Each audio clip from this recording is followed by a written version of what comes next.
কিভাবে এবং কেন আপনি ইসলাম বিরোধী বই লেখার সিদ্ধান্ত নিয়েছিলেন? ইমানের দৃষ্টিকোণ থেকে আপনার জীবন কেমন ছিল? আপনি কিসে বিশ্বাস করতেন? ইসলামের প্রতি আপনার সবচেয়ে অনুশোচনীয় কটাক্ষমূলক মন্তব্য কোনটি ছিল? তখন আপনার আশেপাশের মানুষদের প্রতিক্রিয়া কেমন ছিল যখন আপনি ইসলাম গ্রহণ করেছিলেন? আমি ভেবেছিলাম ইসলাম একটি মিথ্যা ধর্ম, ইসলাম বিপজ্জনক। আমি ২,০০০-এরও বেশি হত্যার হুমকি পেয়েছি এবং অবশেষে আমি ইসলামের বিরুদ্ধে বই লেখার সিদ্ধান্ত নিয়েছিলাম। হে আল্লাহ, আমাকে এমন একটি নিদর্শন দেখান যাতে আমি সম্পূর্ণ নিশ্চিত হতে পারি যে এটিই সেই পথ। এই কারণে আমি ২ দিন ধরে ঘুমোতে পারিনি। আমি মেনে নিতে পারছিলাম না, ভীষণ অদ্ভুত লাগছিল।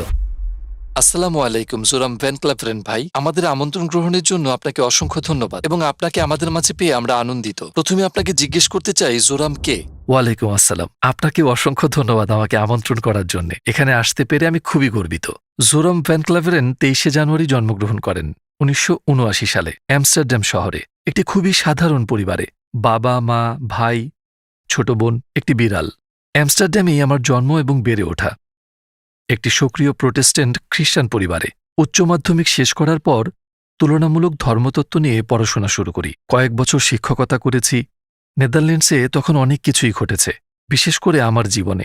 এখন যখন আমি পুরো বিষয়টা অবলোকন করি ইসলাম ধর্মের ব্যাপারে, আমি ফ্রিডম পার্টির জন্য রাজনৈতিকভাবে সক্রিয় হয়ে উঠলাম, সাংসদ মনোনীত হলাম এবং শেষে আমি ইসলাম বিরোধী বই লেখার সিদ্ধান্ত নিলাম, যার শুরুটা হয়েছিল ইসলাম বিদ্বেষ দিয়ে, পরিণত হয় আল্লাহকে খুঁজে পাওয়ার একটি মাধ্যমে এবং আমি মুসলিম হওয়ার মধ্য দিয়ে এই পথের সমাপ্তি। ইমানের দৃষ্টিকোণ থেকে আপনার জীবন কেমন ছিল? আপনি কিসে বিশ্বাস করতেন? মুসলিম হওয়ার আগে আমি রিফর্ম চার্চের একজন প্রোটেস্ট্যান্ট খ্রিস্টান ছিলাম। আমরা বাইবেল পড়তাম, বাইবেল অনুসারে আমাদের নাম রাখা হয়েছিল, খ্রিস্ট ধর্মে দীক্ষা দেওয়া হয়েছিল, গির্জায় যেতাম, ইত্যাদি ইত্যাদি। তো আমরা বলতে গেলে বেশ ধার্মিক খ্রিস্টান ছিলাম। অবশ্যই আমি বিশ্বাস করতাম যে একজন সৃষ্টিকর্তা আছেন। আমি জান্নাত জাহান্নামে বিশ্বাস করতাম। আমি ফেরেশতা ওয়াহিতেও বিশ্বাস করতাম। এবং অবশ্যই যে ব্যাপারটি খ্রিস্টানদের মুসলিমদের থেকে আলাদা করে সেটি হলো যে আমি বিশ্বাস করতাম যীশুখ্রিস্ট ঈশ্বরের পুত্র ছিলেন এবং আরেকটু দার্শনিকভাবে বলতে গেলে আমি তাকেই ঈশ্বর বলে মানতাম। আমি অবশ্যই পুনরুত্থানে বিশ্বাস করতাম এবং এও বিশ্বাস করতাম যে যীশুকে ক্রুশবিদ্ধ করা হয়েছিল এবং আমি প্রায়শ্চিত্তে বিশ্বাস করতাম। কিন্তু যেহেতু ট্রিনিটি খুব জটিল একটি ধারণা, আপনি বিশ্বাস করুন আর নাই করুন, এটি এখনও বেশ জটিল। কারণ বাইবেলের মতে ঈশ্বর অবিনশ্বর, কিন্তু আপনি যদি অবিনশ্বর হন এবং একই সাথে আপনার যদি মৃত্যু হয়, আপনি তো একই সময়ে অমর এবং মরণশীল হতে পারেন না। তো একটু বড় হওয়ার পর, ধরুন ১৫-১৬ বছর বয়সে, আমি প্রশ্ন করা শুরু করি সেসব বিষয়ে, যেসব আমার কাছে খুব যৌক্তিক মনে হতো না। আমি অনেক ধর্মযাজক, প্রচারক, এমনকি রাব্বিদের সাথেও কথা বলেছি, কিন্তু তাদের দেওয়া উত্তরগুলো সন্তোষজনক ছিল না, যেটি বিষয়টিকে আমার জন্য আরও জটিল করে ফেলেছিল। শেষ পর্যন্ত সেসব বিষয়গুলোর ব্যাপারে আমার সন্দেহ থেকেই যায়, কিন্তু আমি অন্ধ বিচারকের মতো এগুলোকে একপাশে রেখে ধর্মটাকে বিশ্বাস করে যাওয়াটাই ভালো মনে করলাম। হয়তো আমি পুরো বিষয়টি বোঝার মতো যথেষ্ট বুদ্ধিমান নই এবং আমি তখনও ঈশ্বরে বিশ্বাস করতাম যে যীশু একজন খুব গুরুত্বপূর্ণ ব্যক্তিত্ব এবং ঈশ্বরের পুত্র, কিন্তু পূর্বে যা ঘটেছে আমি ব্যাপারটিকে ঠিক সেভাবেই রেখে দিলাম। কিভাবে এবং কেন আপনি ইসলাম বিরোধী বই লেখার সিদ্ধান্ত নিয়েছিলেন? উচ্চ মাধ্যমিক শেষে একটি বিশ্ববিদ্যালয়ে ভর্তি হই তুলনামূলক ধর্মতত্ত্ব বিষয়ে পড়াশোনা করার জন্য। এবং চমৎকার ব্যাপার হলো, আমার কলেজের প্রথম দিন, যতদূর মনে পড়ে ২০০১ সালের ১১ই সেপ্টেম্বর, প্রথম দিন থেকেই বুঝলাম, আচ্ছা, এই মুসলিম ছেলেগুলা একটু পাগলের মতোই এবং এই ধর্ম সত্য নয়। তার কয়েক বছর পর নেদারল্যান্ডসে একজন লোক নাম থিউ ভ্যান গগ, উনি একজন বিখ্যাত চলচ্চিত্র নির্মাতা ছিলেন, যাকে রাস্তায় মেরে ফেলা হয়েছিল, তাকে গুলি করা হয়েছিল, তার গলা কাটারও চেষ্টা করেছিল এবং তারা তার পেটে ছুরি ঢুকিয়ে একটি চিঠি রেখে যায় আয়ান হির্সিয়ালি নামের এক মেয়ের জন্য। ওখানে লেখা ছিল, এরপর তোমার পালা। তো এটি আমার ইসলাম বিদ্বেষী অনুভূতিগুলোকে এমনভাবে দৃঢ় করেছিল যে ভাবলাম আমাকে রাজনীতিতে যুক্ত হয়ে কিছু করতে হবে এবং দেশকে ক্ষতির হাত থেকে বাঁচাতে এই অশুভ শক্তিকে থামাতে হবে। আপনি ইসলামের জন্য রাজনীতি শুরু করেছিলেন? হ্যাঁ, এবং সত্যি এটি ইসলামের কারণে ছিল, আর এটিই মূল কারণ ছিল আমার বই লেখার, মানুষকে বোঝানোর জন্য যে কেন ইসলাম পৃথিবীর জন্য বিপজ্জনক। আমি যখন বই লিখছিলাম, একটু আগেই যে প্রশ্নগুলোর ব্যাপারে বললাম, খ্রিস্ট ধর্মের ব্যাপারে আমার সেই সন্দেহগুলো আবার মাথায় ঘুরতে লাগলো এবং অবশ্যই সেটি সত্যের ব্যাপারেই ছিল, কারণ আমি একজন বিশ্বাসী খ্রিস্টান ছিলাম এবং আমার যে খ্রিস্টান প্রশ্নগুলো ছিল সেগুলোর উত্তর খুঁজে পেলাম ইসলামের আলোকে। কারণ অবশ্যই যখন আমি বই লেখা শুরু করি, অনেকে ভেবেছিলেন যে এটি একটি রাজনৈতিক বই, কিন্তু সেটি রাজনৈতিক বই ছিল না, এটি ধর্মীয় বই ছিল। কারণ আমি মানুষকে দেখাতে চেয়েছিলাম ইসলাম ধর্ম হিসেবে কেন ভয়ঙ্কর, এবং আমি খ্রিস্টান দৃষ্টিকোণ থেকে বইটি লিখছিলাম। অতএব শুরুতে আমি খ্রিস্টান ধর্মে ঈশ্বরের ধারণা এবং ইসলামিক ধারণার একটি তুলনা তৈরি করতে চাইলাম। আমার ট্রিনিটির ব্যাপারে বেশ কিছু সন্দেহ ছিল এবং আমি ইসলামে তাওহিদ মানে ঈশ্বরের একত্ব দেখলাম। হ্যাঁ, এবং সেটি আরো যৌক্তিক মনে হলো। আর তারপর আমি ভাবলাম, বেশ, আমি বাইবেল আবার পড়ব, আরো জানতে, নিজেকে পুনরায় ঝালিয়ে নিতে। আচ্ছা, কেন ইসলামে যে তাওহীদের ধারণা, এক স্রষ্টার ধারণা, সেটি কেন খ্রিস্টান কনসেপ্টে নেই? কিন্তু যখন আমি ওল্ড টেস্টামেন্ট পড়ছিলাম, দেখলাম যে ওল্ড টেস্টামেন্টে রাসূল বারবার বলেছেন এক ঈশ্বর, এক ঈশ্বর, এক ঈশ্বর। আর তারপর আমি ভাবলাম, ঠিক আছে, তাহলে আমি নিউ টেস্টামেন্টেও শুধু যীশুখ্রিস্টের বাণীগুলো দেখি। নিউ টেস্টামেন্টে একটি গল্প ছিল এমন যে কোথাও একজন লোক এসে যিশুকে প্রশ্ন করে, জীবনের সবচেয়ে গুরুত্বপূর্ণ জিনিস কি, আমি কিভাবে স্বর্গ লাভ করব? এবং তিনি বললেন, দুইটি জিনিস রয়েছে। তিনি বললেন, হে ইসরায়েল, তোমার ঈশ্বর এক, এবং তোমার প্রতিবেশীর সাথে এমন ব্যবহার করো যে ব্যবহার তুমি পেতে চাও। তো আমি ভাবলাম, যীশুখ্রিস্ট নিজেও এখানে স্বীকার করছেন, হে ইসরায়েল, তোমার ঈশ্বর এক। আমি বুঝলাম মুসলমানদের এক ঈশ্বর ভাবনাটি ট্রিনিটির চেয়ে বেশি যুক্তিযুক্ত, এবং এই ধারণাটি ওল্ড এবং নিউ টেস্টামেন্টের সাথে সম্পূর্ণ মিলে যাচ্ছে। কিন্তু আমি জানি খ্রিস্ট ধর্ম অন্য কিছু শেখায়। বাইবেলে ঈশ্বর সম্পর্কে যে ধারণা পাওয়া যায় তারা ঠিক তা শেখায় না। তো কয়েক সপ্তাহ গবেষণা করে বেশ কিছু বই পড়ার পর ভাবলাম, ঠিক আছে, হয়তোবা ঈশ্বরের একত্ববাদের ধারণাটি সত্য। তো এভাবেই শুরু হয়েছিল। আপনার গবেষণার জন্য কোন কোন উৎস থেকে সাহায্য নিয়েছিলেন? যেহেতু আমি খানিকটা বিস্মিত ছিলাম, আমি বিভিন্ন কর্তৃপক্ষের কাছে লেখা শুরু করি এই ধর্মীয় বিষয়গুলোর ব্যাপারে। যাদের কাছে জানতে চেয়েছিলাম তাদের মধ্যে একজন ছিলেন শাইখ আব্দুল হাকিম মুরাদ, এবং তিনি ক্যামব্রিজ বিশ্ববিদ্যালয়ের একজন অধ্যক্ষ। অবশ্য বিষয়টি একদিক দিয়ে কিছুটা অদ্ভুত, যদিও আমি তখনও রাজনীতির সাথে জড়িত, কিন্তু আমি ইসলাম বিরোধী বই লিখছিলাম, ইসলাম বিরোধী উদ্দেশ্য নিয়ে। আর আমি অন্য দেশের একজন মুসলিম অধ্যক্ষকে অনুরোধ করেছিলাম, আপনি কি আমায় সাহায্য করবেন? আমি অবশ্য বলেছিলাম আমি একটি বই লিখছি এবং আমার মনে অনেক প্রশ্ন রয়েছে। আমি সোজাসুজি তাদের কাছে জানতে চাইলাম কেন ইসলাম সন্ত্রাসবাদ প্রচার করছে, কেন তারা নারী বিদ্বেষী, খ্রিস্টান বিদ্বেষী, যে কোনো কিছুর বিরোধিতা করে বেড়ায়। খুব সম্ভবত 6 সপ্তাহ পর তিনি আমাকে বেশ বিস্তৃত একটি ইমেল পাঠান, এবং উনি সরাসরি বোঝাতে শুরু করলেন, আমার অনেক প্রশ্নের উত্তর দেন। উনি আরো বললেন, তোমাকে এই আর্টিকেল পড়তে হবে, এই বই পড়তে হবে, সেই বই পড়তে হবে, অমুক ব্যক্তির কাছে যাও। তিনি খুব বিস্তারিতভাবে ব্যাখ্যা করছিলেন সব। কিন্তু সবগুলো বই এবং আর্টিকেল পড়ে শেষ করার পর আমি ওল্ড টেস্টামেন্টে বর্ণিত নবী ও রাসূলদের সাথে মুহাম্মদ সাল্লাল্লাহু আলাইহি ওয়াসাল্লামের তুলনা করে দেখার চেষ্টা করি। আমার আর কোনো যুক্তি অবশিষ্ট ছিল না এটা দাবি করার জন্য যে বাকিরা রাসূল, কিন্তু তিনি নন। আমি চিন্তা করলাম, বেশ, আমি যদি মুসা আলাইহিস সালামকে মেনে নিতে পারি, তবে রাসূল সাল্লাল্লাহু আলাইহি ওয়াসাল্লামকে কেন নয়? তাহলে নিশ্চয়ই সেখানে অন্য কারণ থাকবে। আমি ভাবছিলাম, কেন আমি তাকে রাসূল বলে মেনে নিতে পারছি না? হয়তো তার অনেকগুলো স্ত্রী ছিল, তাই। কিন্তু আবার আমরা যদি সুলাইমান, রাজা দাউদ কিংবা ইব্রাহিম আলাইহিস সালাম প্রমুখদের দেখি, ওল্ড টেস্টামেন্টে এমন আরো অনেক নবী রয়েছেন যাদের একাধিক স্ত্রী ছিল। আর ধর্মগ্রন্থের বাইরে দেখলেও সাংস্কৃতিকভাবে ইউরোপ, আফ্রিকা, এশিয়া সবখানেই বিভিন্ন কারণে মানুষদের একাধিক স্ত্রী ছিল। তো ভাবলাম, বেশ, এটা কোনো যৌক্তিক কারণ হতে পারে না। একের পর এক সব যুক্তি বাদ পড়তে লাগলো। শেষে আমি ভাবলাম, আমাকে বলতেই হবে, হয় এদের কেউই রাসূল নন, যা আমার পক্ষে মেনে নেওয়া সম্ভব হচ্ছিল না, কারণ তাদের জীবদ্দশায় যা করেছিলেন, বলেছিলেন যে অলৌকিক ঘটনাগুলো ঘটেছিল ইত্যাদি কারণে। তারা যা বলতেন এবং করতেন সে ব্যাপারে নিশ্চিত ছিলেন, কেননা তারা রাসূল। এরপর আমি বললাম, ঠিক আছে, ভালো কথা, তাহলে আমাকে মুহাম্মদ সাল্লাল্লাহু আলাইহি সাল্লামকে নবী হিসেবে মেনে নিতে হবে। আমি সন্দেহ করেছিলাম। প্রথমে আমি ভেবেছিলাম যে তিনি আমার জানা ইতিহাসের সবচেয়ে খারাপ মানুষ। পরে ভাবলাম, হয়তো উনি অতটা খারাপ নন, কিন্তু তিনি রাসূল নন। শেষে সন্দেহ হতে শুরু করলো তিনি হয়তো একজন রাসূল। হ্যাঁ, অবশ্যই এতটুকু আসতে আমার অনেক বই পড়তে হয়েছে। প্রফেসর আব্দুল হাকিম মুরাদের সবচেয়ে বুদ্ধিমান পরামর্শ ছিল, তিনি বলেছিলেন, আপনি ইসলাম বিরোধী যে বইগুলো পড়ছেন সেগুলো সব অমুসলিমদের হাতে লেখা। তিনি বললেন, যদি আপনি খ্রিস্ট ধর্মের ব্যাপারে জানতে চান তাহলে নাস্তিকদের বই পড়বেন না, আপনি খ্রিস্টান লেখকদের বই দিয়ে শুরু করবেন। কেন তারা এটিতে বিশ্বাস করে, তাদের যুক্তিগুলো কি?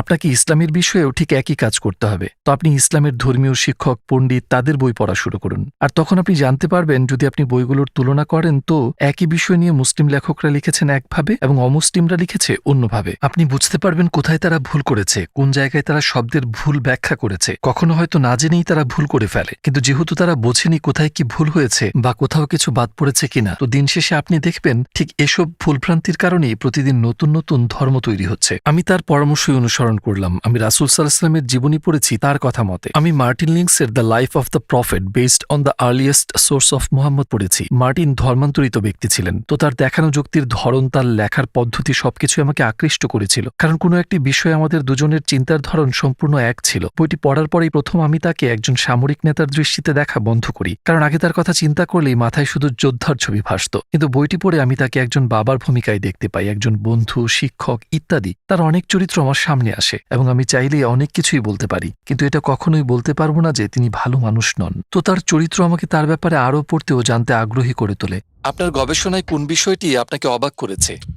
হিন্দ বিনতে উদ্বার গল্পটি আমার জন্য একটা সুইচের মতো ছিল, যা আমাকে পুরোই বদলে দিয়েছে। কারণ আগে আমি ভাবতাম হিন্দ তার শত্রু আবু সুফিয়ানের স্ত্রী ছিল এবং এই হিন্দি হামজা রাদিয়াল্লাহু তাআলা আনহুকে হত্যা করার জন্য টাকা দিয়েছিল। রাসূল সাল্লাল্লাহু আলাইহি সাল্লামের অত্যন্ত প্রিয় চাচা ছিলেন তিনি, আর যুদ্ধক্ষেত্রে তাকে হত্যা করা হয়। তারা তার কান কেটে আনন্দ মিছিল করে, তার নাক কেটে ফেলে। সে এক বিভৎস দৃশ্য। রাসূল এসব দেখে খুবই কষ্ট পেয়েছিলেন এবং এর অনেক বছর পর রাসূল ক্ষমতা অর্জন করলেন, মক্কায় ক্ষমতাসীন হয়ে ফিরে এলেন। সেখানে হিন্দু উপস্থিত ছিল। বইটি পড়ার এই পর্যায়ে এসে ভাবলাম এইবার বুঝি তাকে ক্রুশবিদ্ধ করা হবে বা তার হাত কেটে ফেলা হবে বা এমন কিছু, কিন্তু তিনি বললেন আমি এখন তার দিকে তাকাতে পারবো না, কিন্তু সবাইকে ক্ষমা করে দেওয়া হলো এবং সে যদি থাকতে চায় তবে মুসলিমদের সাথে থাকতে পারবে, আর না হয় চলে যেতে পারে, কিন্তু এখন থেকে আর কোনো প্রকার রক্তপাত চলবে না। আর আমি ভেবেই অবাক হচ্ছিলাম তাকে ক্ষমা করে দেওয়া হয়েছিল। যদি আপনি এমন একজনকে ক্ষমা করতে পারেন যে আপনার প্রাণপ্রিয় চাচাকে হত্যা করেছে, যদি সে তার শরীরের বিভিন্ন অংশ কেটে অন্যদের দেখিয়ে উল্লাস করে, সে আপনাকে আর আপনি যা কিছু প্রচার করছেন সেটাকে অপমান করছে, এটিই প্রকাশ করে আপনি কতটা মহান চরিত্রের অধিকারী। এটি একটি অসাধারণ গুণ, এটি অলৌকিক বিষয় যা আপনি কোথাও খুঁজে পাবেন না। আমি ভাবছিলাম কি অসাধারণ একজন মানুষ তিনি, আর এটি দেখার পর আমার সন্দেহগুলো নিয়ে আমি চিন্তায় পড়ে গেলাম। আমি তার চরিত্র দেখেছি, কিভাবে তিনি অন্যদের সাথে ব্যবহার করেন তা দেখেছি, শত্রুদের প্রতি তার আচরণ কেমন তা দেখেছি। আমার মনে হতে শুরু করে তিনি একজন রাসূল, কিন্তু তারপর আমি ভাবি ওহ এটা তো ভয়ঙ্কর, কারণ আমি ইতিমধ্যেই আল্লাহর একত্ববাদ স্বীকার করেছি আর এখন বলছি তিনি একজন রাসূল। যদি আমি আপনাকে বলি আল্লাহ এক এবং মুহাম্মদ তার রাসূল, তাহলে তো এটি প্রায় কালেমা পড়া হয়ে গেল। আমি ভাবলাম এবার থামতে হবে, বইগুলো পড়া বন্ধ করতে হবে, এটি আমাকে ভুল গন্তব্যে নিয়ে যাচ্ছে। তবে অবশ্যই আমি আর আগের মতো ইসলাম বিরোধী ছিলাম না, আমি যা যা পড়েছি দেখেছি আর আমার অভিজ্ঞতার কারণে। এখন আমি আপনাকে যা বলবো হয়তো রূপকথার মতো শোনাবে, কিন্তু এটা সত্যিই ঘটেছিল। আমার টেবিলের উপর সব বইগুলো ছড়িয়ে রাখা, যখন আমার মনে হচ্ছিল যে এটি একরকম কালেমা শাহাদাতি পড়া হয়ে গেল, আমি বিরক্ত হয়ে আপাতত সবগুলো বই সরিয়ে একটা উঁচু তাকে রেখে দিলাম। কিন্তু সেখানে এত বই ছিল যে অনেকগুলো বই তাক থেকে পড়ে গেল। পড়ে যাওয়া বইয়ের সাথে আল কোরআনও পড়ে গেল। আমি যখন বইটি তুললাম আমার হাত পড়েছিল ঠিক 22 নম্বর সূরার 46 নম্বর আয়াতে, যেখানে লেখা ছিল প্রকৃতপক্ষে তাদের চোখ অন্ধ নয় বরং তাদের হৃদয় অন্ধ। আমি ভাবলাম আরে এটি তো আমার আসল সমস্যা, কারণ আমার চোখ নয়, আমি স্পষ্ট দেখতে পারছি। নিজ হাতে যা লিখছি কেউই আমাকে সেই বই লিখতে জোর করেনি, কি লিখবো সেটাও কেউ বলে দেয়নি, নিজেই লেখা শুরু করেছিলাম, নিজের চোখে সব দেখতে পারছি। আচ্ছা মানলাম তিনি রাসূল, ঈশ্বর একজন, কিন্তু বিষয়টাকে গ্রহণ করতে পারছিলাম না, কারণ আমার চোখ অন্ধ ছিল না, আমার হৃদয় অন্ধ ছিল। আমি মন থেকে মেনে নিতে পারছিলাম না। আমার মনে হয় আমার নফস বা আমার অহংকারের কারণেই আমার মেনে নিতে কষ্ট হচ্ছিল। তখন আমি বললাম হে প্রভু, আপনি বাইবেলের ঈশ্বর নাকি কোরআনের আল্লাহ আমি আর পরোয়া করি না, আমাকে শুধু একটি মাত্র ইঙ্গিত দিন যাতে আমি শতভাগ নিশ্চিত হতে পারি এটাই সঠিক পথ। তারপর আমি ঘুমিয়ে পড়লাম, কিন্তু ঘুম থেকে ওঠার পর কেন জানি না মনের মধ্যে খুব শান্তি পাচ্ছিলাম। আমি সত্যিই খুব নিরাপদ বোধ করছিলাম। এর পূর্বে আমি কখনো এতটা শান্তি অনুভব করিনি। পুরো বিষয়টি নিয়ে আমার যে উদ্বিগ্নতা বা সন্দেহ ছিল সূর্যের তাপে তুষারের মতো, তা আমার মন থেকে পুরো উধাও হয়ে গেল। আমি ভাবলাম আমি মনে হয় মুসলমান হয়ে গেছি, তো এখন সবাইকে বিষয়টি জানানোর পালা। আপনার আশেপাশের লোকজনের প্রতিক্রিয়া কেমন ছিল যখন আপনি মুসলিম হয়ে গেলেন? আসসালামু আলাইকুম প্রিয় ভাই ও বোনেরা, আমরা দেখছি যে আমাদের দর্শকদের 80% মানুষজন আমাদের চ্যানেলে সাবস্ক্রাইব করেননি। আপনারা যেমনটি জানেন আমরা একটি অলাভজনক প্রতিষ্ঠান, আর আমরা আমাদের কোনো ভিডিওতে বিজ্ঞাপন চালাই না। আমাদের লক্ষ্যই হলো শুধু সত্যকে প্রচার করা। কাজটা ছোট হতে পারে, কিন্তু ইনশাল্লাহ অনেকের জন্য এটি পথ চলার সহায়ক হবে। এখন সাবস্ক্রাইব বাটনে ক্লিক করুন এবং একসাথে পথ চলি অনন্তকালের দিকে। আপনার আশেপাশের লোকজনের প্রতিক্রিয়া কেমন ছিল যখন আপনি মুসলিম হয়ে গেলেন? বেশিরভাগের প্রতিক্রিয়াই নেতিবাচক ছিল। অবশ্যই অনেকের জন্য, বিশেষ করে কিছু নিকটাত্মীয়কে এটি একটু বেশি অবাক করে দিয়েছিল। তারা যখন সংবাদ মাধ্যম থেকে বিষয়টি জানতে পারে, আমি আমার মাকে যখন জানালাম তিনি কাঁদতে শুরু করলেন, আর আমার স্ত্রী বেশ সহানুভূতিশীল ছিল এই ব্যাপারে। সে বলল যদি তুমি ইসলামে বিশ্বাস করো এবং সেটি যদি তোমার অন্তরে থাকে আমি কিছু বলার কে। আমার পুরনো অফিসের কিছু লোক বেশ আক্রমণাত্মক হয়ে গিয়েছিল তখন। আমি 2000-এর চেয়েও বেশি হত্যার হুমকি পেয়েছি, এমনকি তাদের থেকেও যারা একসময় আমাকে সমর্থন করত, যারা আমাকে ভোট দিয়েছিল। মানুষজন অনেক আজে বাজে কথা শুনিয়েছে আমাকে, তোমার স্ত্রীকে ধর্ষণ করব, তোমাকে গুলি করব, আমরা জানি তোমার সন্তানেরা কোন স্কুলে যায়, এমন অনেক কিছু। সেগুলোর বেশিরভাগই অবশ্য অর্থহীন কথা ছিল, কারণ পাগল লোকজন কম্পিউটারে বসে অনলাইনে লিখছে সেগুলো। তো তখন একটু এলোমেলো সময় চলছিল। আমার আগের চাকরিটা ছেড়ে দিতে হয়েছিল অবশ্যই, কারণ সেটি একটি খ্রিস্টান সংগঠন ছিল। দলনেতাকে বিষয়টি বলার পর সে বলল আমি সত্যি বিশ্বাস করতে পারছি না। আমি তোমার মাঝে কিছুটা পরিবর্তন খেয়াল করেছিলাম অবশ্য, যখন তুমি একটি বিষয় নিয়ে রেডিওতে কথা বলছিলে। তোমাকে তখন ইসলামের ব্যাপারে আগের চেয়ে কিছুটা নমনীয় মনে হয়েছিল, আগের মতো তেমন কঠোর কঠোর ছিলে না, কিন্তু তুমি মুসলিম হয়ে যাওয়াটা। আমি বললাম হ্যাঁ আমি মুসলিম হয়েছি। সে বলল আমি বিষয়টা চিন্তা করেই 2 দিন ঘুমোতে পারিনি। আমি কোনোভাবেই মেনে নিতে পারছিলাম না, এটা খুবই অদ্ভুত ছিল। কিন্তু সবচেয়ে কঠিন হয়ে দাঁড়ালো আমার নানাকে বিষয়টি জানানো, কারণ আমার নানা তখন প্রায় মৃত্যু মুখে। তার বয়স 93-94 এর আশেপাশে তখন। তোমার নানাকে এ কথা তোমার নিজেকেই বলতে হবে। আমি বললাম ঠিক আছে, কিন্তু তোমাকে আমার সাথে আসতে হবে, কারণ তিনি আমার ঢালের মতো ছিলেন। আর আমি সেখানে গিয়ে বললাম নানা আমি মুসলিম হয়ে গিয়েছি। শুনে তিনি তার চোখ বন্ধ করলেন। আমি ভাবলাম তার নিঃশ্বাস বন্ধ হয়ে গিয়েছে কিনা, যেহেতু তার বয়স হয়েছে অনেক। সত্যিই কিছুক্ষণ তার নিঃশ্বাস বন্ধ ছিল, তারপর তিনি আবার শ্বাস নেওয়া শুরু করলেন আর আমার দিকে তাকিয়ে বললেন অন্তত তুমি ক্যাথলিক তো হয়ে যাওনি। বেশ মজার ছিল বিষয়টি। আর শেষে আমার আগের রেডিওর বস আমাকে বলল আমরা কিভাবে বুঝবো যে তুমি একদিন হিন্দু বা অন্য কিছু হয়ে যাবে না। বললাম আমি কখনোই ধর্মকে বেছে নিইনি, শুধু এই একবার ছাড়া। আমার মুসলিম হওয়াটাই শুধু আমি বেছে নিয়েছি। এর আগেও আমি কোনো ধর্ম বেছে নিইনি। আমি খ্রিস্টান পরিবারে জন্মগ্রহণ করেছি, খ্রিস্টান হিসেবে বড় করা হয়েছে আমাকে। আর সেই কারণে যেসব ভালো জিনিস আমার কাছে এসেছে তার জন্য আমি খুব কৃতজ্ঞ, কিন্তু সেটা আমার সিদ্ধান্ত ছিল না। আর জীবনে একবারই আমি এই বিষয়ে সিদ্ধান্ত নিয়েছি, যখন আমি মুসলিম হওয়ার সিদ্ধান্ত নিলাম। আর এটি সবচেয়ে, যেমনটি আমি বললাম, আমার মনে হয় আমার নেওয়া সবচেয়ে গুরুত্বপূর্ণ সিদ্ধান্ত ছিল, সবচেয়ে যুক্তিসঙ্গত সিদ্ধান্তও ছিল। জীবনে কোনো সিদ্ধান্ত নিতে আমি বছরের পর বছর সময় লাগাইনি, শুধুমাত্র এই সিদ্ধান্তটি ছাড়া। প্রথম নামাজ আদায়ে আপনার কেমন লেগেছিল? অবশ্যই খুব সুন্দর একটি মুহূর্ত ছিল, বেশ আজবও লাগছিল বটে, কারণ একজন খ্রিস্টান হিসেবে আমি অবশ্যই ওভাবে প্রার্থনা করতে অভ্যস্ত ছিলাম না। আপনি আমার হাত জোর করেন আর হয়তো হাঁটু গেড়ে বসেন বাথ বা অন্য কিছুর সামনে। আমার মনে হয় ব্যাপারটা খুব সুন্দর যে আপনি সিজদা করছেন, অতঃপর আপনি সত্যিই আপনার প্রভুর কাছে গভীরভাবে মাথা নত করছেন। তাই আমার মনে হয় এটি অত্যন্ত বিনয়ী এবং সুন্দর একটি ব্যাপার। এটি আমাকে অত্যন্ত মুগ্ধ করেছিল। আপনার জীবনে ঘটে যাওয়া 3টি বড় চ্যালেঞ্জের নাম বলুন। অবশ্যই আমার মুসলিম হওয়াটা একটি বড় চ্যালেঞ্জ ছিল, কারণ আমাকে আমার পরিবারের কাছে এবং পুরো পৃথিবীর কাছে প্রশ্নবিদ্ধ হতে হয়েছিল, আর ওইটি একটি বড় চ্যালেঞ্জ ছিল। আমি ভেবেছিলাম যে মুসলিম হওয়াটা খুব কঠিন কাজ হবে, কারণ একজন প্রোটেস্ট্যান্ট খ্রিস্টান হিসেবে ধর্মীয়ভাবে পালন করার সেখানে তেমন কিছু নেই। কিন্তু একজন মুসলিমকে কিছু বিষয় চর্চা করতে হয়, দৈনিক 5 বার বাধ্যতামূলক নামাজ পড়তে হয়, একটি সুনির্দিষ্ট নিয়ম মেনে খেতে হয়, চিন্তা করতে হয় নির্দিষ্ট গঠনমূলক পদ্ধতিতে। আপনাকে সর্বোৎকৃষ্ট হতে হবে প্রতিটা মুহূর্তে, আপনাকে সৃষ্টিকর্তার সাথে আপনার সম্পর্কের কারণে, আর শুধুমাত্র এ কারণেই আপনাকে দিনে 5 বার সালাত আদায় করতে হবে। এটি সবসময় সৃষ্টিকর্তার কথা মনে করিয়ে দিচ্ছে, এবং এটি আপনাকে সবসময় স্মরণ করিয়ে দিচ্ছে যে আপনার একজন প্রভু আছে, যা খ্রিস্টান হিসেবে অনুভব করা সম্ভব নয়। আমি এভাবেই উপলব্ধি করেছি, আর আমি মনে মনে ভাবি ও 5 বার নামাজ আদায় করতে হবে আজ, আমি এটা করতে পারবো না, সেটা করতে পারবো না। তো আমি মাথায় এটাকে কঠিন বানিয়ে ফেলেছিলাম, কিন্তু মুসলিম হওয়ার পর এসব সহজ হয়ে গেল। আপনি কি আপনার সন্তানদের মুসলিম হিসেবে বড় করছেন? চেষ্টা করছি অবশ্যই। আমি জানি না কখন কিভাবে যে আপনি একজন মুসলিমকেই বড় করছেন। আমার মনে হয় এটি অনেক কঠিন একটি দায়িত্ব, বিশেষ করে বর্তমান প্রেক্ষাপটে। অবশ্য আমি যখন বিয়ে করি তখন আমি মুসলিম ছিলাম না। আমি আমার সন্তানদের খ্রিস্টান হিসেবে লালন পালন করার প্রতিজ্ঞা করেছি। আমি মুসলিম হওয়ার পর অবশ্যই আমি আমার সন্তানদের খ্রিস্টান হিসেবে বড় করছি না। আমার বাচ্চাদের যদি খ্রিস্ট ধর্ম সম্পর্কে কোনো প্রশ্ন থাকে, তারা আমার স্ত্রীকে জিজ্ঞেস করে উত্তরের জন্য, আর আমার কাছে আসলে ইসলামিক সমাধান পায়। কিন্তু বেশিরভাগ সময় সে বলে দেয় তোমাদের বাবাকে জিজ্ঞেস করো। আমার স্ত্রী সবার জন্য হালাল খাবার রান্না করে, এটি খুবই সুন্দর একটি ব্যাপার। সে বলে আমি 5 ধরনের খাবার রান্না করতে পারবো না, তো সবাই একই খাবার খাবে, তুমি হালাল খেলে সবাই হালাল খাবে। একদিক থেকে এটা অনেকটা স্বাভাবিক হয়ে যাচ্ছে। ইসলামের প্রতি আপনার সবচেয়ে অনুশোচনীয় কটাক্ষমূলক মন্তব্য কোনটি ছিল? আমার মনে হয় ইসলাম মিথ্যা, কারণ এটি আমি প্রায়ই বলে থাকতাম ইসলাম মিথ্যা, কুরআন বিষাক্ত গ্রন্থ। কিন্তু যখন আমি বলতাম ইসলাম মিথ্যা, তখন আমি পুরো ধর্মকে এবং তার সাথে যা আছে সবকিছুকেই বোঝাতাম। তো সেটি এক মাপের অনেক বড় জাহিলিয়াত ছিল আমার মতে। তো এই বিষয়টি নিয়ে আমি খুবই অনুতপ্ত। ইসলাম মিথ্যা হওয়ার ধারণাটি ছাতার মতো ছিল এক প্রকার, আর বাকি সবকিছু এই ধারণার নিচে, কারণ সেটিই ছিল আমার বদ্ধমূল ধারণা। আর অবশ্যই আমি নিজেকে দোষ দিই এবং এও জানি যে অনেক মানুষ যারা প্র্যাকটিসিং মুসলিম না, তারাও এটি করে। আর একভাবে আমি বুঝতে পারি বিষয়টি, কারণ রাজনৈতিক দৃষ্টিকোণ থেকে, সামাজিকভাবে, সাংস্কৃতিকভাবে যা বলা এবং করা হয় তা সারা জীবন থেকে যায়। আমাকে মাঝে মধ্যে আমার পুরনো পার্টির লোকজন থেকে শুনতে হয় যে আমি একরকম নাকি তাদের অপমান করেছি। তো এটি আমাকে কষ্ট দেয়, আর এটি একটি অন্যতম কারণ যার জন্য আমরা IXC বা ইসলাম অভিজ্ঞতা কেন্দ্র নামক সংগঠন চালু করি। আমরা স্কুলগুলোতে যাই, primary school, high school, college, বিশ্ববিদ্যালয়, সরকারের 2টি অফিসিয়াল বিভাগে, অন্যান্য সামাজিক সংগঠনগুলোতে, এমনকি চার্চেও যাই, ইসলাম সম্পর্কে ভ্রান্ত ধারণাগুলো দূর করতে, ইসলামের দাওয়াত পৌঁছাতে, ইসলামের প্রকৃত রূপ তুলে ধরতে ভার্চুয়াল রিয়েলিটি ব্যবহার করি, যাতে তাদের শেখার অভিজ্ঞতাটি বেশ মজার হয়। আমি খুব চেষ্টা করছি পুরনোকে মুছে ফেলতে। ইসলামের ব্যাপারে আমাদের কিভাবে গবেষণা করা উচিত? আপনি কি গুগলে সার্চ করার পরামর্শ দিবেন?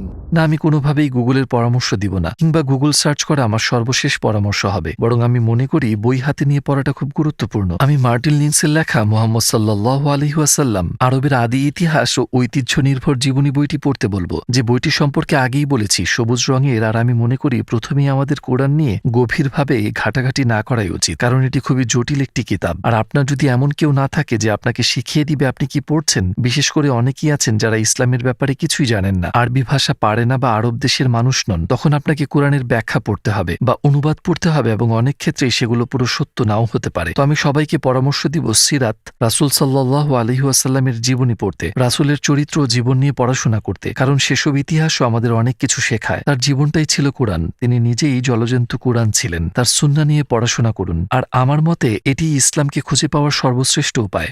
আপনার শেষ মন্তব্য হিসেবে কিছু কি বলতে চান? আমি মুসলিম হওয়ার পর অনেক অনেক সুখী হয়েছি, তাই আমি সবাইকে ইসলামের দাওয়াত দিতে চাই, কারণ এটি আপনার হৃদয় ও অন্তরে প্রশান্তি ছড়িয়ে দেয়। এটি একমাত্র সত্য ধর্ম, কথাটি আপনার হৃদয় ও অন্তরকে পরিতৃপ্ত করে দেয়। কমপক্ষে এটিকে ইসলামের দৃষ্টিকোণ থেকে দেখার চেষ্টা করুন। রাসূলের জীবনী পড়ুন এবং জানুন। মুসলিমরা যা বিশ্বাস করে, কেন করে, তা বোঝার চেষ্টা করুন।